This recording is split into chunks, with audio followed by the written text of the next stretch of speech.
مجھے سب سے زیادہ تکلیف یہ ہوتی ہے کہ جب شیعہ سنی کو غیر سمجھتا ہے اور جب سنی شیعہ کو غیر سمجھتا ہے، اس سے بہت دکھ ہوتا ہے۔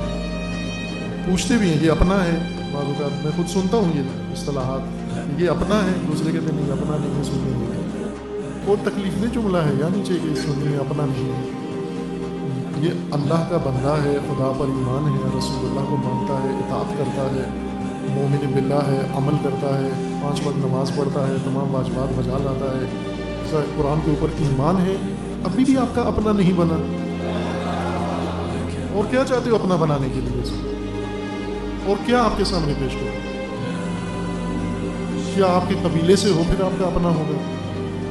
رنگ آپ والا ہو پھر آپ کا اپنا ہوگا؟ آپ کے پڑوس میں رہتا ہو پھر آپ کا اپنا ہوگا؟